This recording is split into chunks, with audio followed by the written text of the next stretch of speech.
There's going to be plenty happening on October 14, not just the voice referendum, but across the ditch it will be election night in New Zealand. Prime Minister Hipkins is going to the polls for the first time as leader, having replaced Jacinda Ardern earlier this year. To unpack what we can expect on election night, let's go live to Wellington. I'm joined by Sean Plunket. He's editor of news outlet The Platform. Sean, great to see you. Appreciate your time. The polls suggest National might end their time in the political wilderness under Christopher Luxon. Odds are heavily in favour of a change of government here. Indeed, we have columnists over the past weekend already writing analysis pieces on what went wrong for Labor. And we have the government, or the Labor, polling in the low to mid-20s, the National Party in the mid to high 30s, and their Support Party Act 10 to 15%. So the numbers we see, which have not moved in the past week, suggest that Labor, Chris Hipkins, is gone.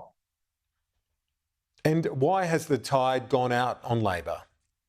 Well, Jacinda Ardern didn't leave because she ran out of gas. All the internal and external polling showed that New Zealanders were over her. And I think the interesting, Chris Hipkins is off the campaign trail. He's isolating with COVID. And whilst many would say Labor got us through COVID with very few deaths, the fact is many in the country felt that we sacrificed our economy. Some would say our way of life and their freedoms to cope with the crisis. And Labor never really recovered from the hit it took in public perception from that. So if COVID 3 years ago delivered them a majority under MMP, it will deliver them one of their biggest defeats, electoral defeats, in history on Saturday. What should we know about the opposition leader, Christopher Luxon? It seems a similar mould, a business figure, former chief executive of New Zealand, and similar to John Key. Teetotaling Christian.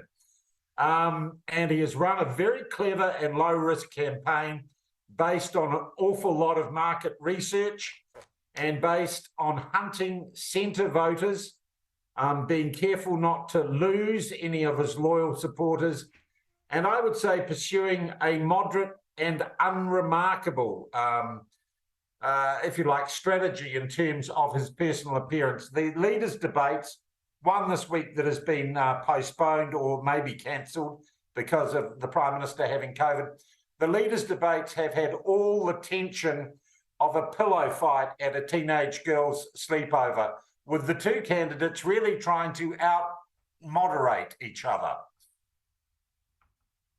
Yeah, well, it looks like it's going to work for National. Well ahead, as you said, in the polls, likely to form the next government. Sean Plunket, appreciate your time live from Wellington. Thank you.